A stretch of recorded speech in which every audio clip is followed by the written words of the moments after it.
Welcome to Connecting Forward, a space where I invite friends of mine to talk about issues ranging from education, cryptocurrencies, business, entrepreneurship, leadership, etc. I hope you enjoy it and let me know what you think after you've heard the episode. Thank you. Hello. How's everybody doing? Thank you for joining us today for the second episode of We have Jordan Williams and Brandon Iverson as our guests today. It's going to be a great conversation. We're waiting for Brandon and Jordan to hop on the call. What's up, my friend? What is up? What is up? Testing 1, 2. Can we hear me? Can you hear me? Looking good, man. You're looking more corporate. Oh gosh, don't say that. Don't say that. People will think I'm going to Hollywood. You're looking good too, though, as always.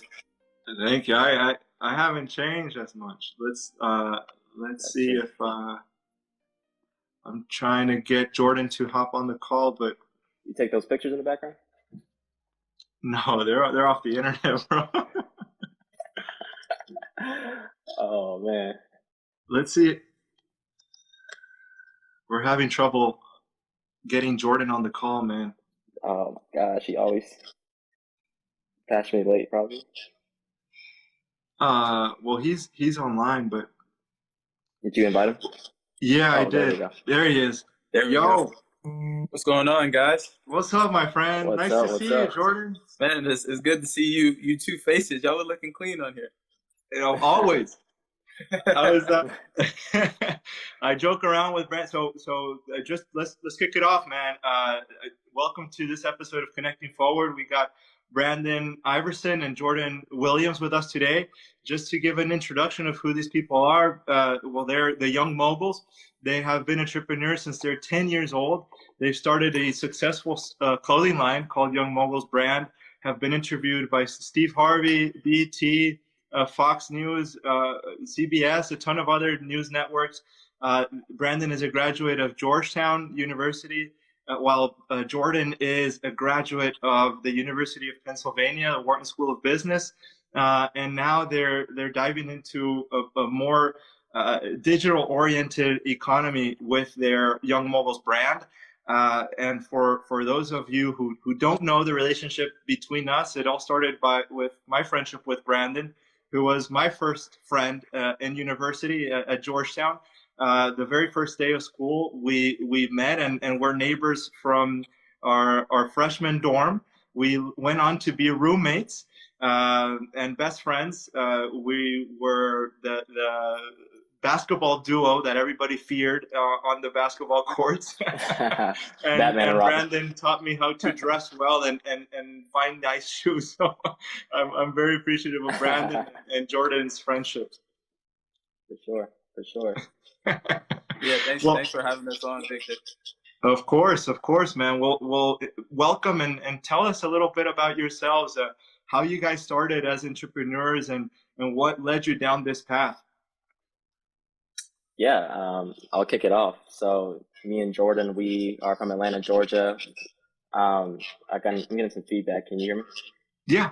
Okay, perfect. So yeah, we're from Atlanta, Georgia.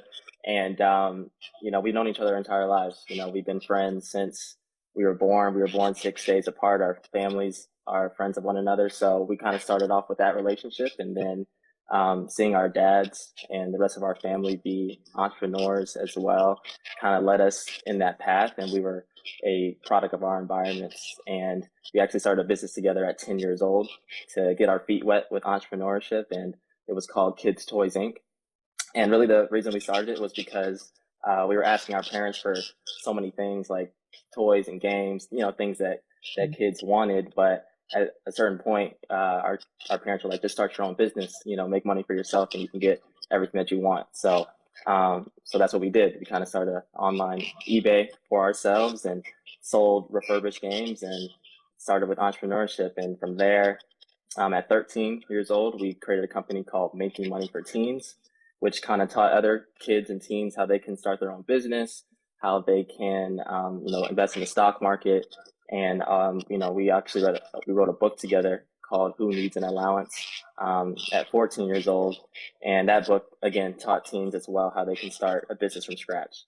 And like you said before, we started a clothing line at 16 years old called Young Moguls brand. And that's what we've been currently working on. And it's about to evolve into a new company that we'll talk about more.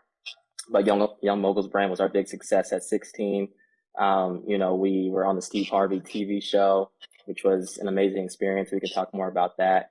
And, throughout these entire experiences that I just listed, we learned so much, got to meet a lot of great people, and we're excited to, push it forward with what we're working on now. So. Nice. Very cool. Jordan, anything to add? Well, I think Brandon hit the summary pretty well. Obviously, like Brandon said, we've been close friends pretty much our whole lives, whether it's from school or, a lot of different basketball tournaments or going to church. We kind of just always been involved in the same things. So it's been cool, working on a lot of different projects with Brandon, and even working on, some really interesting ones now as well.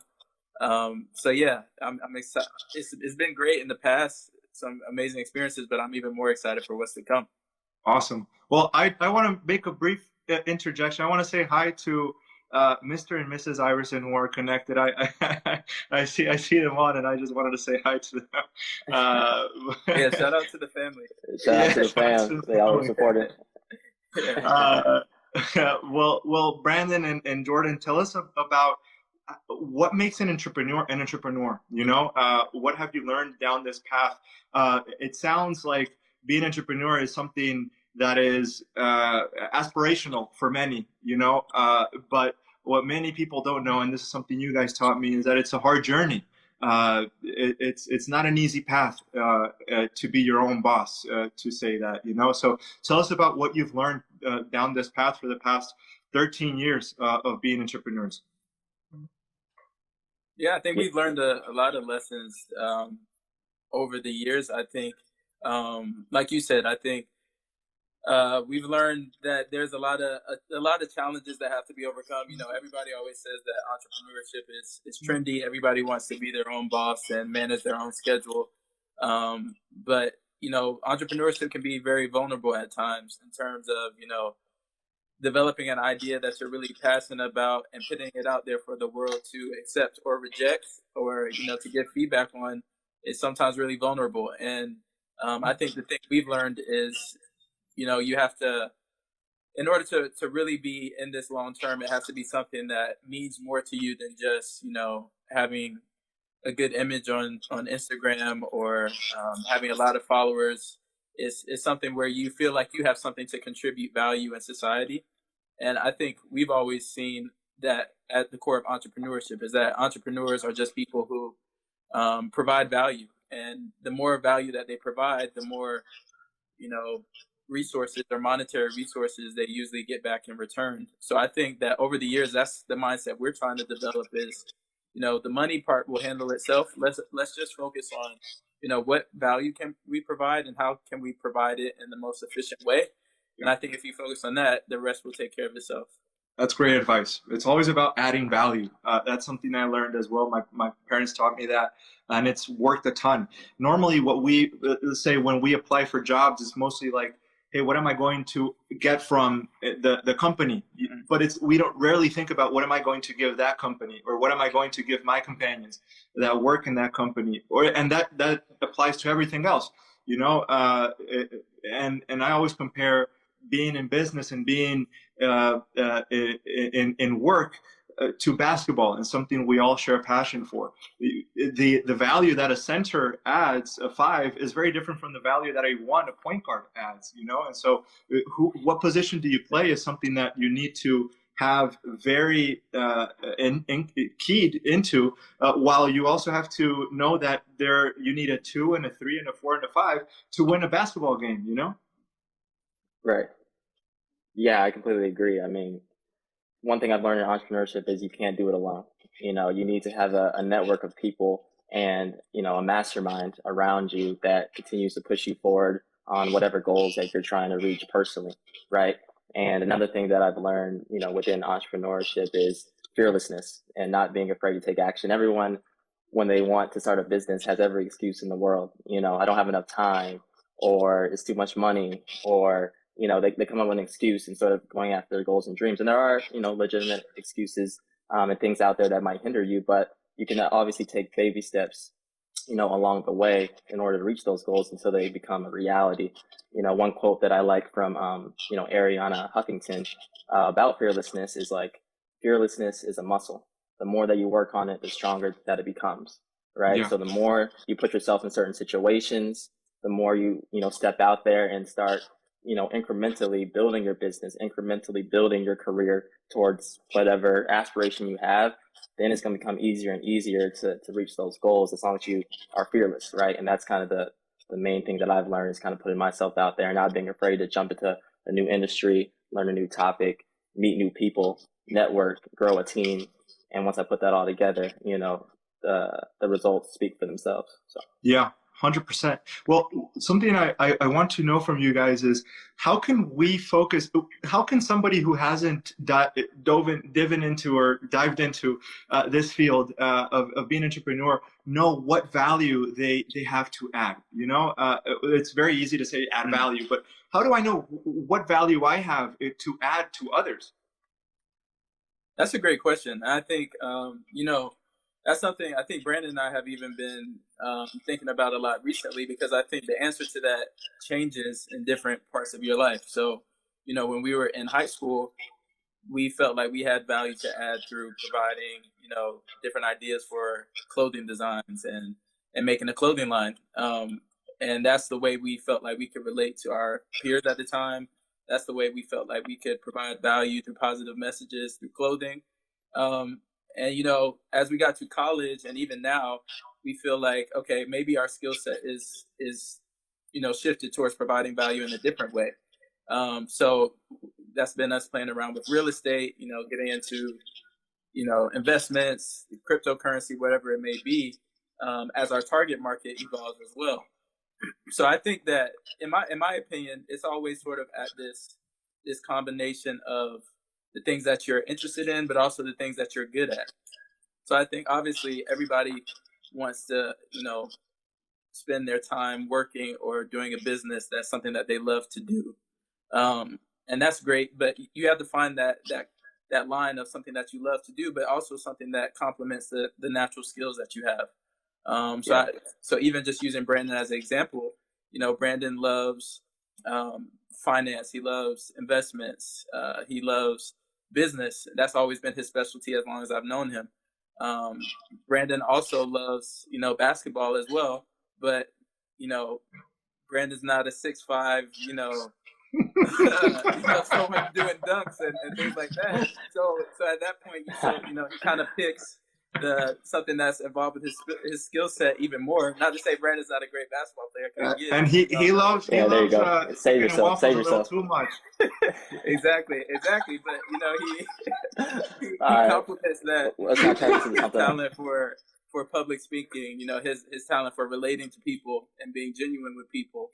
And that's where you find, you know, that really sweet spot of where you're able to provide value in a special way until the future when he will have his NBA dream. So I think that's right. How you can sort of gauge just like, okay, what skills do I have, and how can I use that to provide value to other people as well. Let me go ahead and, you know, switch the topic a little bit. You know, we're talking too much about me. No, but I definitely agree with what Jordan said. You're funny. But one thing that me and Jordan, one thing that we learned from Steve Harvey talking to him was, he was telling us that we had to figure out what our gift was and what our passion is, right? And sometimes they're two different things. You know, your passion is something that you like to do, you know, something that you wake up and you do every day, and you enjoy doing. But your gift is what you're naturally, you know, born to do, something that, you know, you don't even have to think about, right? You know, Jordan is a great people person. You know, he can talk to any and everybody. He's great at networking. He's great at marketing. That's his gift, right? And I think one thing that you have to figure out for yourself internally is to reflect, like, okay, this is my passion. These are my gifts, you know, and separate that line, like Jordan was saying, And once you kind of figure out that line, what's my gift and what's my passion, and you figure out what your gift is, that's when you can hone in on, okay, this is what I'm really good at naturally without even thinking about it. How can I direct this towards whatever business, whatever endeavor that I want to go after? So I think if people, identify those two different things, then I think that'll be important. Awesome. I agree. I definitely agree. I heard this once from Tony Robbins, who I know you two follow as well, who said, do what you love. We spend more time working than with our family and at home. So it'd be a shame if we spend that time working, doing stuff that we don't like and that we don't enjoy, because then we would have a life that we aren't proud of or that we aren't enjoying, So it's about growing. It's about finding worth in that growth, but also finding fulfillment, because at the end of the day, God put us on this earth to do more for others. And it's something that we have to work towards as well. No doubt about it. I think Brandon might have dropped Yeah, off. Brandon hopped out. I agree 100% with what you were just saying. Yeah, definitely, man. Brandon's going to hop on right now. But yeah, Brandon, welcome back, man. Sorry about that. It's all good. It's all good. Well, let's jump back. Let's jump into what you guys are doing right now. I'm very interested to hear more about the opportunities you're seeing in crypto and NFTs. Where is the next step for the Mogul brand, and why take this step now? You want me to go, or you got it, Joe? Go ahead. It's your world, man. Yeah, man. This is something that we're really excited about. Something that we've kind of been working really hard in the background the past few months, and really close to launching this company pretty soon. But Jordan's cool if I say the name and everything. Yeah. Okay, this will be this will be a good teaser. Oh, this is the breaking news. This is the breaking news. Put the alarms on. But yeah, we're looking to evolve Young Moguls brand into a NFT and crypto company called Metamodels. And Metamodels will start off with a NFT collection of characters that will be launching at the top of 2022.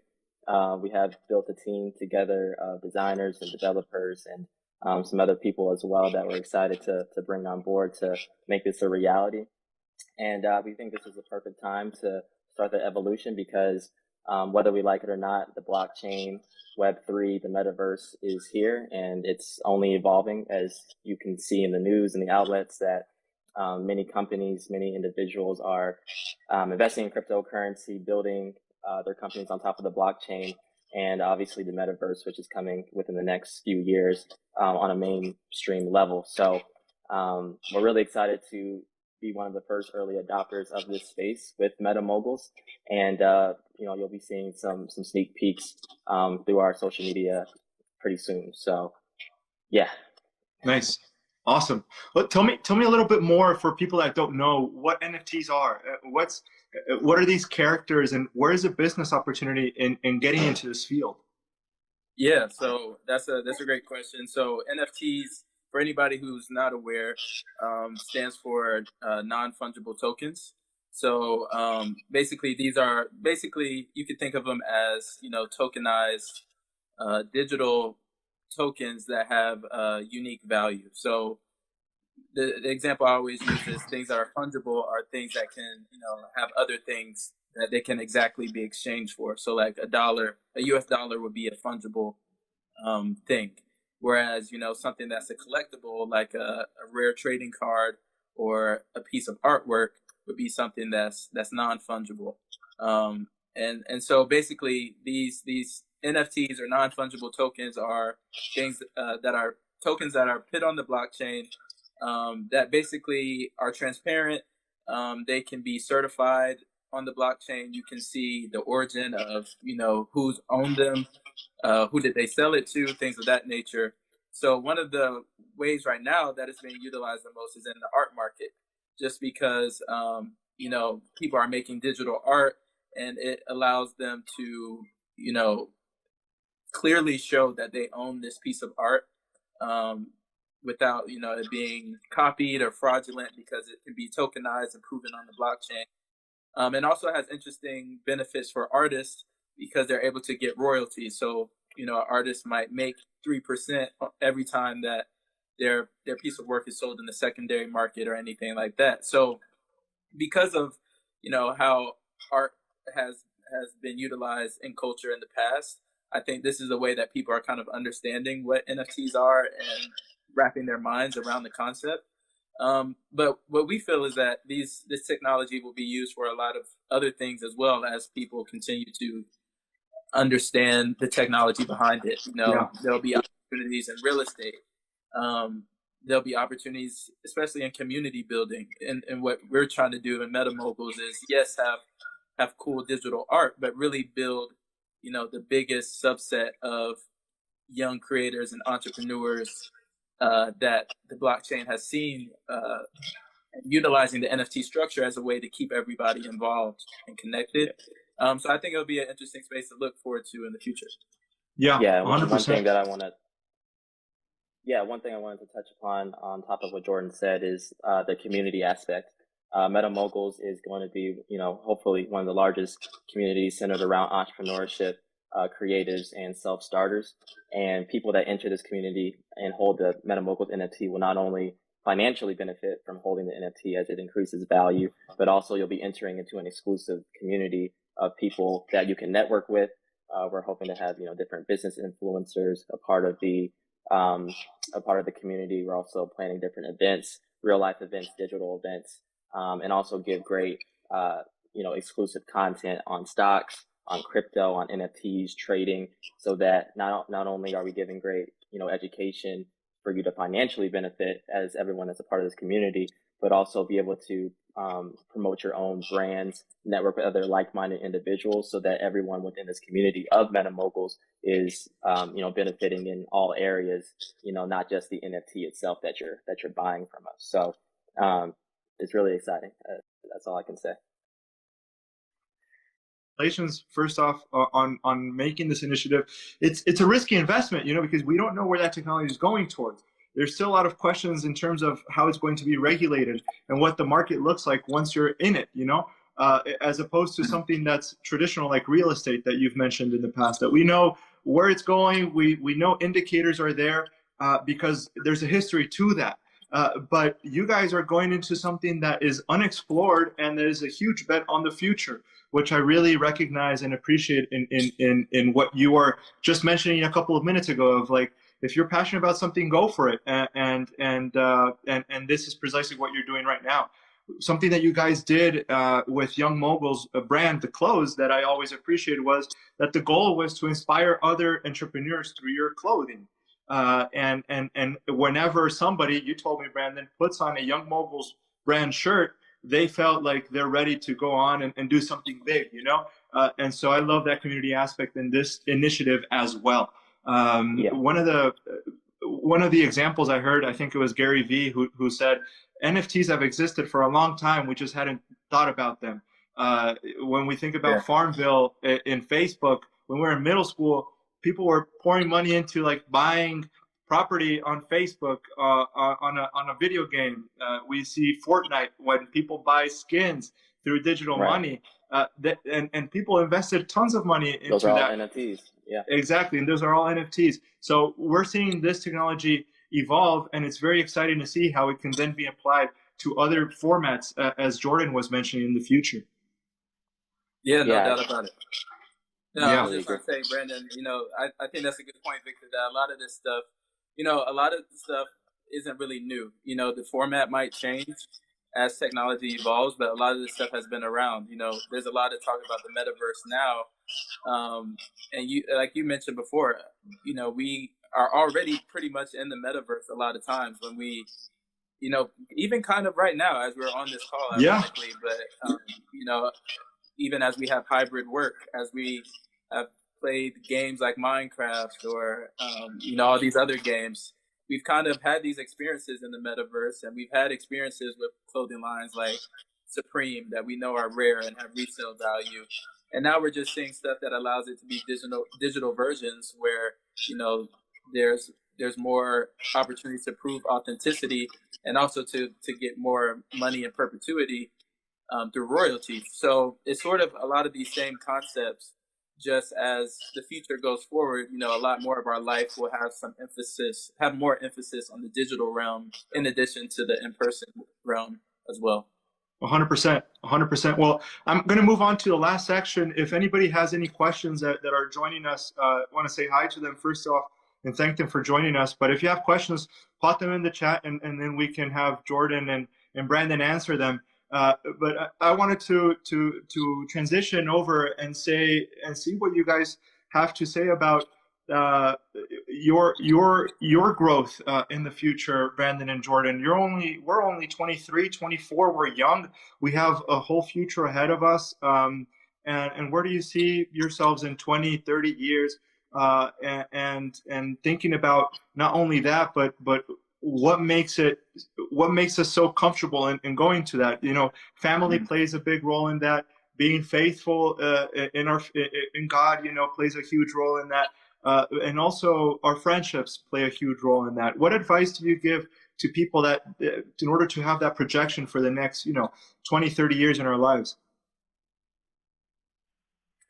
Yeah, 20, 30 years down the line, I hope I'm inspiring people, through whatever I'm doing, whether it's through, business, whether it's through my own, Christian beliefs. I hope to just continue to inspire people to go after their dreams, go after their goals in life, because we're only given one life, right? And at some point you have to jump, because if you're constantly doing the same thing every day, that especially if you don't love what you're doing, then you have to take a moment in your life where you jump and you figure out for yourself what you want to do. So, 20, 30 years down the line, I hope to, have a family and have kids where I'm instilling the same values and mission that I'm currently doing. I hope to continue to grow the entrepreneurial realm for minorities specifically, because I feel like the Black community especially can continue to grow in this space, whether it's through entrepreneurship, whether it's through cryptocurrency, or anything else, because I feel like we are, just as talented as anyone else. And that goes for all minorities, Hispanic, and you name it. So I hope to continue to push that group of people forward. And as long as I'm doing what I love and I remain faithful and I'm happy in life, then I'm good, regardless if it's 1 year from now or 30 years from now. So nice. Awesome. Jordan, if you want to answer that question, go ahead. There's also a question from B. Hardy, who says, you guys kind of talked about the vulnerability that comes with being an entrepreneur. Can you talk about how you overcame that obstacle as a question? So Jordan, go for it, man. Okay, cool. Perfect. Well, shout out to B. Hardy for joining first and foremost. B. Hardy. Thanks for the question, man. I think that's something that I'll be honest, I'm not great at yet. I think I've gotten better at it. But vulnerability is hard, especially when, in this era we live in now with social media, you always feel like everybody, has an opinion. Everybody's judging, the things that you put out there. So it can be vulnerable, like we said earlier, to put out your business idea or, really show your interest, and have that out there to be, potentially rejected or not. I think the thing that helps me in that realm is just perspective in terms of, at the end of the day, I think my motives have to be correct in what I'm doing. I think that, we talked about faith as well. I think that my motive has to be centered on, okay, this is something I feel like is my calling and something that God has blessed me with, my gift. And I kind of just want to be a good steward of the gifts that God has given me. And we talked about providing value earlier as well. I think that in the moments where I'm in the zone the most is when I'm most focused on, okay, this isn't about me. This isn't about my ego. This is about how can we build a community? How can we provide value? And when you're locked in on that, on the goal, I don't think all the other noise really matters. I don't think other people's opinions really matter. So I think that for me, it's just trying to find the thing that,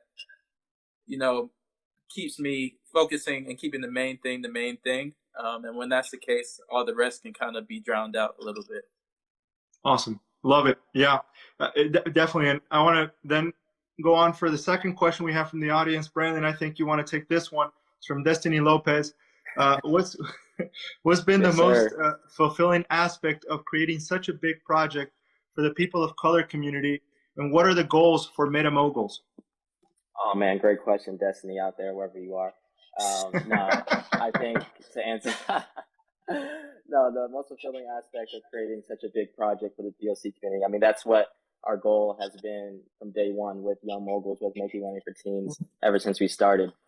Because in the tech space right now, I don't know the percentages, but I just know that us as minorities are few and far in between.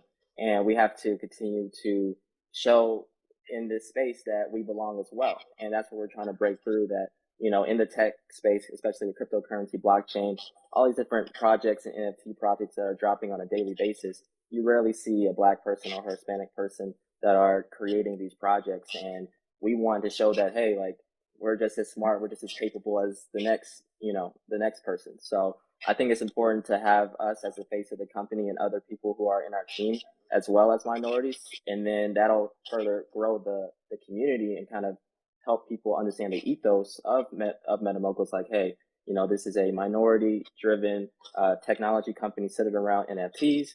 And it's going to continue to encourage people to start their own brands. You know, one of the big goals that we have for Metamodels is a launch pad, which will be essentially allowing creators and people who want to start their own NFTs as well, you know, enter our community, and we help develop their brand, help with funding. That way they can launch through the Metamodels community and be successful right out the gate. So that's one of the biggest goals that we have. We want to do a community fund where a percentage of the royalties that we earn through each Metamodel NFT transaction is going into the community, and the community can vote on the funds that are going to be dispersed. So we can vote on, you know, if we want to go and give that money to a charity, if we want to start up a business within the community, like someone in the community might have a business and we might give a few $1,000s to that business, or we might buy other NFTs for the community at large so that we can continue to make money together. So those are some of the big goals that we have as well with Metamodels, and we're really excited to just kind of bring everyone with us in this journey and help them out in any way that we can. So awesome. Congratulations, man. We're going to have Destiny. Great question. Yeah, amazing work, Destiny, says Brandon. I wonder if she's biased or not, but let's have you guys back when you guys launch this product, so you can run us through the different specificities that you mentioned, Brandon. I think it's very important for us to know, just to see this product, because right now the idea is so vague. So we have to see it work, and congratulate you once again for the amazing job. Unless anybody else has any other questions, I just wanted to end by saying that it's important we were talking right before this call that us that are in this field and that we're limited in number, we need to take care of each other. You know, if you have somebody that thinks like you and that is there to understand the channel that you're on, well, let's keep supporting each other. And Brandon and I have been good friends since day one because of that reason, and we're going to keep being good friends for a number of years to come, and so is Jordan, you know. And so let's keep supporting each other on this path. And as you mentioned, especially given the fact that we're minorities, so we have to stick together because we're stronger together.